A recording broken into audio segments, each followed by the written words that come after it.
আসসালামু আলাইকুম, সবাইকে বিরক্ত পড়ালেখা টিউটোরিয়ালে স্বাগতম। আজকে আমরা সমাধান করব এইচএসসি হায়ার ম্যাথ ফার্স্ট পেপারের বৃত্তে চ্যাপ্টার থেকে আসা চট্টগ্রাম বোর্ড 2023-এ কোয়েশ্চেনটি। এখানে বসে বৃত্তের সমীকরণ দেওয়া আছে যেটা, আর তোমার ক নম্বর কোয়েশ্চেনে যদি দেখি তাহলে ব্যাসার্ধ দেওয়া আছে 3 এবং তোমার x² + y² - 4x - 6y = 0। বৃত্তের সাথে সমকেন্দ্রিক এর একটি বৃত্তের সমীকরণ নির্ণয় করতে বলছে।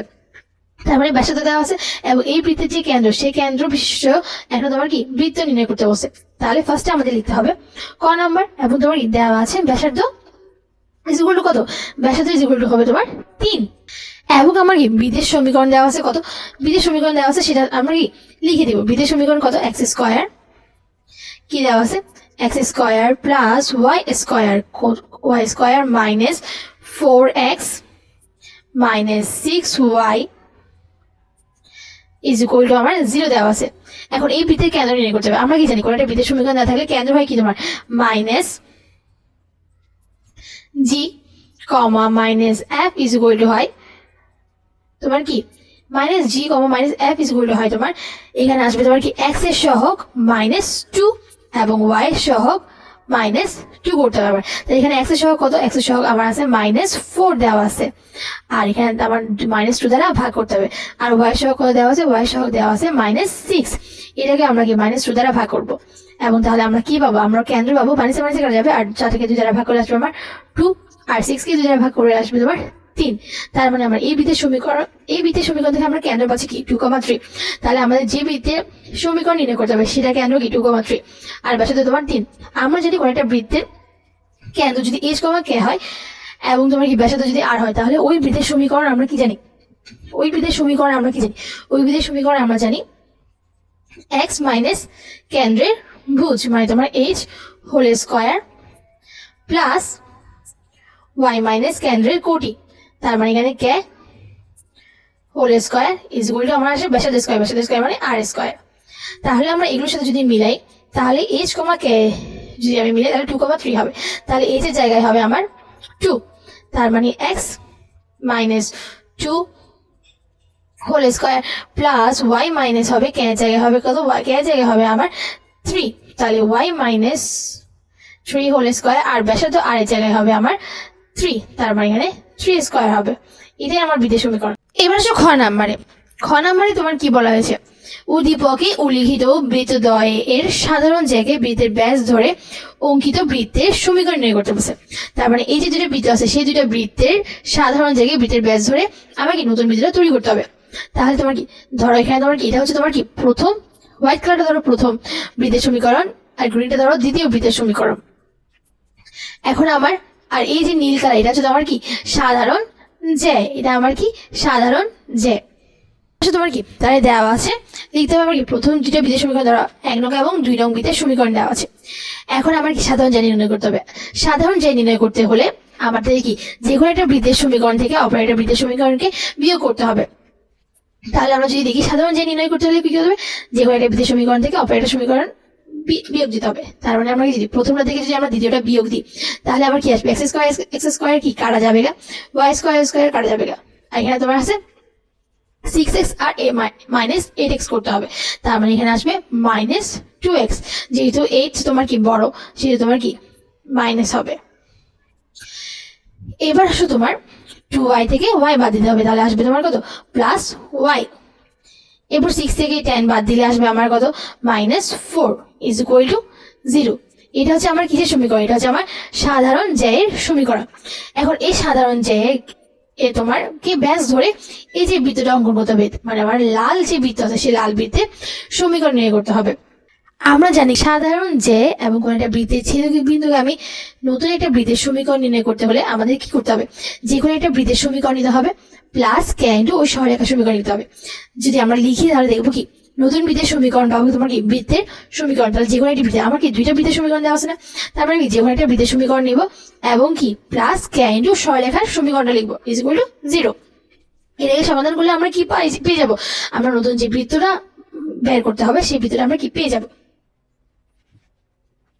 তাহলে আমরা যদি 2 নাম্বার সমীকরণটা নিই বৃত্তে, তাহলে আসবে কত x² + ওয়াই স্কোয়ার, চাইলে তোমরা কি প্রথমটা নিতে পারো, আমি কি দ্বিতীয়টা নিচ্ছি, x square plus y square plus 8x plus y plus 10, আর এখানে দিতে হবে প্লাস কে ইন্টু সরলরেখা সমীকরণ। সরলরেখা সমীকরণ কত পাইছি আমরা, সরলরেখা সমীকরণ -2x plus y -4 is equal to 0।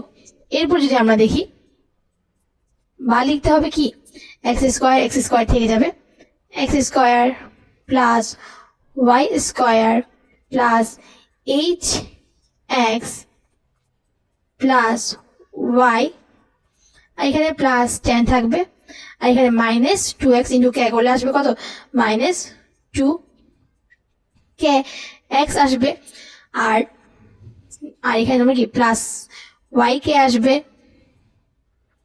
Y কে, আর এখানে আসবে তোমার কি -4k আসবে ইজ ইকুয়াল টু 0।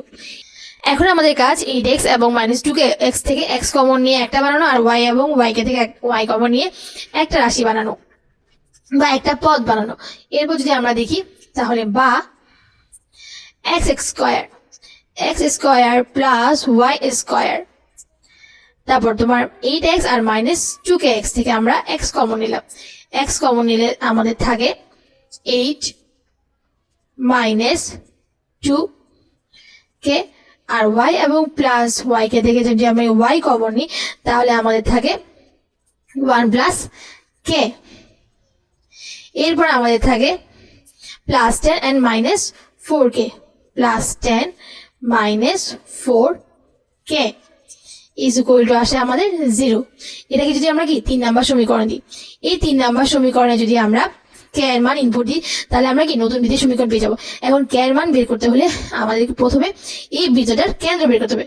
কেন্দ্র আমরা কি জানি, কেন্দ্র আমরা জানি -g, -f is equal two, আমরা জানি কি x এর সহগ -2, এখানে x এর সহগ কত, এখানে x এর সহগ হচ্ছে তোমার 8 -2k, আর y এর সহগ আর -2 দিতে হবে এখানে, আর y এর সহগ কত, y এর সহগ হচ্ছে 1 প্লাস k বাই -2। এখন দেখো এই যে কেন্দ্রটা, এই কেন্দ্রটা তোমার কি,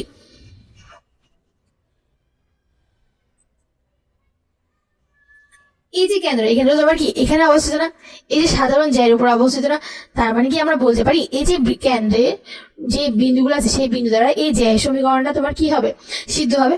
আর আমরা যদি এখানে কি কেন্দ্রের মানটা এখানে যদি ইনপুট দিই তাহলে আমরা কি ইজিলি কে এর মান পেয়ে যাবো না। এরপরে আমাদের কি করতে হবে, এরপরে আমার সরলরেখার বা জ্যার সাধারণ জ্যার সমীকরণ যেটা আছে সেটাতে আমার কেন্দ্রের ভ্যালুগুলো কি ইনপুট দিতে হবে। এরপর যদি আমরা দেখি আমরা কি পাইছি, সমীকরণ কি ছিল, -2x plus y -4 is equal to 0। এখানে আমরা কি কেন্দ্রের যে ভ্যালু সেই কেন্দ্রের ভ্যালুটাকে ইনপুট দিতে হবে। কেন্দ্রের মান কত, কেন্দ্রের মান তাহলে আমার কি বা -2 থাকবে, x এর জায়গায় আমরা কি দেবো, x এর জায়গায় আমি বসাবো 8 -2k, 8 -2k, আর এখানে তোমার কি হবে -2, আর প্লাস y জায়গায় কি হবে y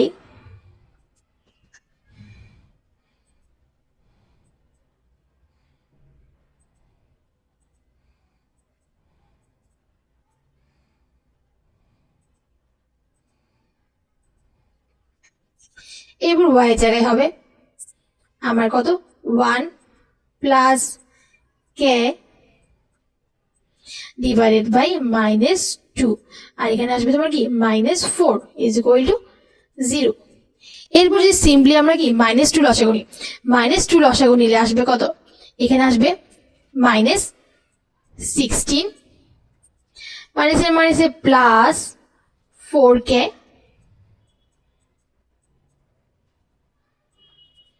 আর এখানে আসবে প্লাস 1 প্লাস k, আর এখানে আসবে মাইনাসে মাইনাসে প্লাস 8 ইজ ইকুয়াল টু আমার কি আসবে 0 আসবে। এরপর আমার কি আসবে -2টাকে ওদিকে নিলে 0 হয়ে যাবে। -16 আর +8 করলে আসবে আমার -8 আর -8 এর সঙ্গে +1 করলে আসবে আমার -7। এরপর আসে 4k আর k, 4k আর k যোগ করলে আমার আসবে কত 5k, তার মানে আসবে 5k ইজ ইকুয়াল টু 0। এরপর আমরা কি করব 7টাকে যদি আমরা ওই পাশে বাড়িয়ে দিই তাহলে আসবে কত 5k ইজ ইকুয়াল টু আসবে 7, তার মানে k ইজ ইকুয়াল টু কত আসবে k ইজ ইকুয়াল টু আসবে 7/5, k ইজ ইকুয়াল টু আসবে আমার 7/5। এবার এই 7/5টা যদি আমরা বৃত্তের সমীকরণে বসিয়ে দিই তাহলে আমরা কি পেয়ে যাব নতুন বৃত্তের সমীকরণে পেয়ে যাব। তাহলে আমাদের কি বৃত্তের সমীকরণটা কত x square plus y square plus 8x plus y plus 10 এবং k কিন্তু সরলরেখা সমীকরণ। এখানে যদি আমি কি k এর মানটা ইনপুট দিই এবং তুমি কি যদি গুণ বা যোগ বিয়োগ যা করার প্রয়োজন হয় তা করে আমরা কি বৃত্তের সমীকরণটা পেয়ে যাব। তাহলে বা x square plus y square plus তোমার কি 8x প্লাস y প্লাস তোমার 10 আর k এর মান কত k এর মান 7/5, তার মানে এখানে 7/5 বসাই 7/5 আর এখানে তোমার কত -2x plus y minus 4 is equal to 0। এখন আমরা যদি কি পুরো সমীকরণটাকে যদি আমি 5 দ্বারা গুণ করি তাহলে আমার কত আসবে 5x square plus 5y square, এরপর তোমার কি 8 তার মানে 5 আর 40 আসবে 40x, তারপর তোমার কি আসবে প্লাস 5y আর এখানে কত 50 কেন কারণ 5 দ্বারা গুণ করছি পুরো সমীকরণটাকে আমরা কি 5 দ্বারা গুণ করছি, তার মানে 5 × 10 = 50 আর এখানে তোমার কি 7/5 যদি 5 দ্বারা গুণ করি তাহলে এখানে কি আসবে শুধুমাত্র 7 আসবে কারণ 5 আর 5 তোমার কি কেটে যাবে। এরপর আসবে -2x plus y minus 4 is equal to 0। এরপর আমরা কি করতে পারি এরপর 5x স্কয়ার থাকবে প্লাস 5y স্কয়ার, এরপর আমার কি আছে এখানে আছে আমার কি 40x আর এখানে আছে তোমার কত মাইনাস তাহলে 14x। এখন 40x থেকে যদি আমরা কি 14x বাদ দিই তাহলে আসবে কি আর প্লাস 26x আর এখানে আছে প্লাস 5y এখানে তোমার কি আছে প্লাস 7y, তার মানে কি 5 আর 7 যদি আমি যোগ করি তাহলে আসবে আমার 12y। এরপর আমার কি এখানে আছে প্লাস 10 আর এখানে তোমার কি 7 × 4 -28, তাহলে 50 থেকে -28 করলে আমার আসবে কত 22 ইজ ইকুয়াল টু 0। এটা হচ্ছে আমার কি বৃত্তের সমীকরণ। এবার আসলে গ নাম্বারে কি বলেছে -3,2 বিন্দু হতে উদ্দীপকের প্রথম বৃত্তটির উপর অঙ্কিত স্পর্শক এবং অভিলম্বের সমীকরণ নির্ণয় করতে বলছে। তার মানে এই বিন্দু যেমন 3,2 বিন্দু হতে এই যে বৃত্ত আছে সেই বৃত্তের উপর অঙ্কিত স্পর্শক মানে তোমার এই যে স্পর্শক এবং এই স্পর্শক এবং এই স্পর্শকে তোমার কি সমীকরণ নির্ণয় করতে বলছে আর তোমার কি অভিলম্বের সমীকরণ নির্ণয় করতে বলছে। ফার্স্ট আসে স্পর্শকের সমীকরণ নির্ণয় করি স্পর্শকের সমীকরণ। এখন আমরা কি জানি কোন একটা বিন্দু দেওয়া থাকে মানে x1, y1 বিন্দুগামী সরলরেখার সমীকরণ আমরা কি জানি m × x - x1 = y - y1। তার মানে তোমার কি একটা বিন্দু দেওয়া আছে তার মানে আমরা স্পর্শকের সমীকরণ লিখতে পারি কি m × x - x1 মানে তোমার কি যেহেতু মাইনাস আর তোমার কি -3 আছে তার মানে মাইনাস হবে +3 is equal two y - y1 তোমার কত y - 2 হবে। এরপর আমরা কি লিখতে পারি বা এগুলো দিকে নিয়ে আসতে পারি বা লিখতে পারি কি mx + 3 - y + 2 is equal two কি 0। এটা হচ্ছে আমরা কি স্পর্শকের সমীকরণ। এখান থেকে আমরা কি m এর মানটা যদি বের করতে পারি তাহলে আমরা কি এই সমীকরণ এই স্পর্শকের সমীকরণ আর এই স্পর্শকের সমীকরণ কি আমরা বের করে ফেলতে পারবো। এখন আমরা কি জানি আমাদের বৃত্তের সমীকরণ কি বৃত্তের সমীকরণ হচ্ছে তোমার কি x² + y² + 6x + 2y + 6 = 0। এই সমীকরণ থেকে আমরা কি কেন্দ্রের সমীকরণ কেন্দ্র বের করতে হবে। কেন্দ্র কি জানি আমরা কেন্দ্র জানি আমরা -g, -f is equal to তোমার কত মানে g comma minus f is equal to তোমার এক্স সহ কত 6 ডিভাইডেড বাই -2 এরপর y সহ কত y সহ 2 ডিভাইডেড বাই -2 তাহলে আমার কত আসবে আমার আসবে -3 -1 এবার আমার কি বের করতে হবে ব্যাসার্ধ বের করতে হবে এখন আমরা কি কেন্দ্র এবং ব্যাসার্ধ বের করার রিজনটা কি আসবে কেন্দ্র এবং ব্যাসার্ধ বের করার মেইন রিজন হচ্ছে তোমার এখানে m এর মান বের করা আর এখানে m এর মানটা আসলে বের করতে হবে কেন এই যে তোমার কি এটা স্পর্শকের সমীকরণ না এটা আর আমরা কি জানি কেন্দ্র হতে কোনো একটা স্পর্শকের উপর স্পর্শ বিন্দু আমরা কি জানি আমরা জানি কেন্দ্র এবং স্পর্শ বিন্দু তোমার কি স্পর্শকের উপর লম্ব হয় আর আবার আমরা আরেকটা কি জানি কোন একটা সরলরেখার উপর কোন একটা বিন্দু হতে অঙ্কিত লম্বের দূরত্ব নির্ণয়ের সূত্র আমরা জানি তাহলে ওই সূত্রটা ইউজ করে আমরা ইজিলি কি এই m এর মানটা বের করতে পারবো সেজন্য আমাদের কাজ কি সেজন্য আমাদের তোমার কেন্দ্র বের করতে হচ্ছে এবং আমার এই ব্যাসার্ধটা বের করতে হচ্ছে তার মানে আমরা যদি ব্যাসার্ধ নির্ণয় করি তাহলে কি ব্যাসার্ধ r ইজ ইকুয়াল টু কি আসবে ব্যাসার্ধ r ইজ ইকুয়াল টু আমরা জানি √g square plus f square minus c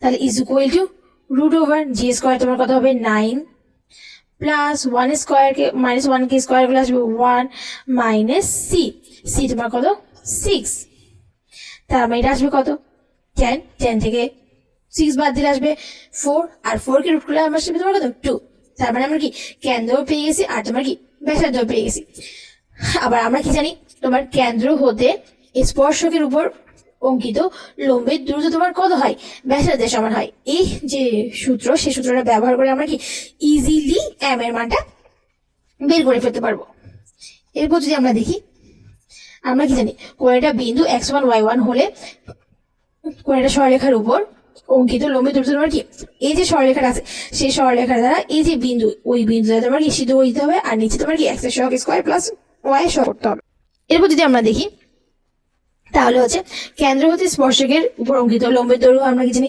ব্যাসার্ধ জানি তাহলে আমরা কি এখন সূত্রটা লিখতে হবে এখন কেন্দ্র হতে স্পর্শকের উপর অঙ্কিত দৈর্ঘ্য তাহলে আমরা লিখতে পারি বা কি লিখতে পারি m modulus m into x plus 3 আছে তার মানে আমার এখানে কি হবে -3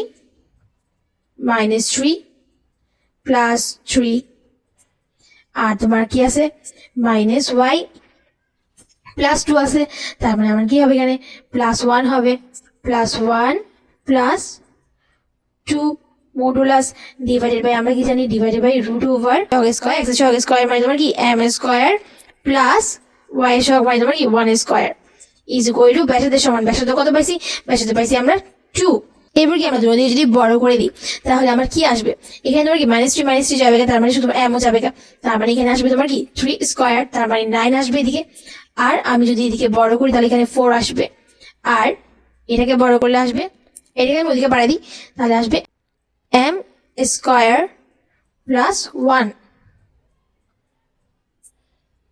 এবার যদি আমি তারপর আসবে তোমার কি 4 m square plus 4 is equal two 9 m square রাখলাম এখানে আর 9 থেকে 4 বাদ দিলে আসবে 5 আর 4টাকে ওদিকে পাঠিয়ে দিলে আমার আসবে 5/4 এরপর যদি আমরা কি করি এরপর যদি আমরা m ইজ ইকুয়াল টু বের করতে চাই m ইজ ইকুয়াল টু হবে plus minus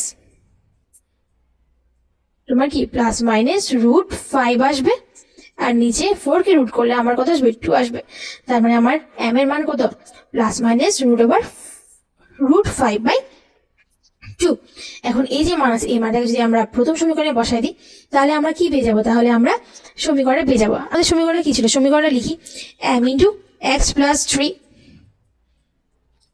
3 minus y plus 2 ছিল এখন আমরা কি এখানে m এর মানটা ইনপুট দিব m এর মান ইনপুট দিলে কি হবে যেহেতু প্লাস মাইনাস তাহলে আমি দুইটা আসবে তার মানে এখানে যদি আমি প্লাস মাইনাস √5/2 আর এখানে তোমার কি x plus 3 minus y plus 2 is equal to 0 আসবে এখন আমরা যদি কি 2 দ্বারা গুণ করে দিই তাহলে কি আসবে এখানে আসবে plus minus √5 into x plus 3 minus 2y plus 4 is equal to 0 আসবে। এটাই হচ্ছে আমার কি সমীকরণ, এটা হচ্ছে আমার নির্ণয় স্পর্শ সমীকরণ। এখন আমরা কি বলছে, অভিলম্বের সমীকরণ নির্ণয় করতে বলছে। এবার আসলে অভিলম্বের সমীকরণ নির্ণয় করি। এখানে যে রেড লাইনটা দেখতেছো সেটা তোমার কি অভিলম্ব। অভিলম্ব তোমার স্পর্শের উপর লম্ব হয়। আমরা জানি কোন একটা সরলরেখা যখন অপর একটা সরলরেখার উপর লম্ব হয় তখন তাদের ঢাল দ্বয়ের গুণফল কি হয়, তখন তাদের ঢাল দ্বয়ের গুণফল হয় -1 -1। তাহলে আমরা কি স্পর্শক সমীকরণের ঢাল কি ধরছিলাম, স্পর্শকের ঢাল ধরছিলাম আমরা কি m ধরছিলাম, তার মানে ওর ঢাল ধরি আমরা m1। তাহলে অভিলম্বের সমীকরণ নির্ণয়ের ক্ষেত্রে কি হবে, তাহলে অভিলম্ব স্পর্শের উপর লম্ব হয়, তাহলে আমরা কি লিখতে পারি, আমরা লিখতে পারি m into m1 is equal to -1। এরপর আমরা কি লিখতে পারি, আমরা লিখতে পারি m1 is equal to -1 by m। m এর মান কত পাইছি আমরা, m এর মান পাইছিলাম আমরা plus minus -1 by plus minus √5/2। তার মানে আমরা কি পাবো, তার মানে আমরা m1 বা অভিলম্বের ঢাল পাবো আমরা প্লাস মাইনাস 2/√5। এখন আমরা এই দেখো এই যে অভিলম্বের সমীকরণ, সেই অভিলম্বের সমীকরণে তোমার কোন বিন্দুগামী, কেন্দ্রগামী না। কেন্দ্র কত জানি আমরা, কেন্দ্র জানি আমরা -3, -1। এই যে অভিলম্বটা তোমার কি -3, -1 বিন্দুগামী। তাহলে আমরা কি লিখতে পারি অভিলম্বের সমীকরণ m x - x1। x1 কত এখানে, x1 হচ্ছে তোমার -3, তার মানে তোমার মাইনাস মাইনাসে প্লাস হবে, এখানে তোমার কি x + 3 হবে is equal two y - 1 y - y1। তাহলে y1 তাহলে কি হবে, মাইনাসে মাইনাসে প্লাস হবে আর তোমার 1 হবে। আর m এর মান কত, এখানে সাথে m1 হবে। m1 এর মান কত, m1 এর মান প্লাস মাইনাস 2√5 আর তোমার x + 3 is equal two y + 1। এটাই হচ্ছে আমার কি অভিলম্বের সমীকরণ।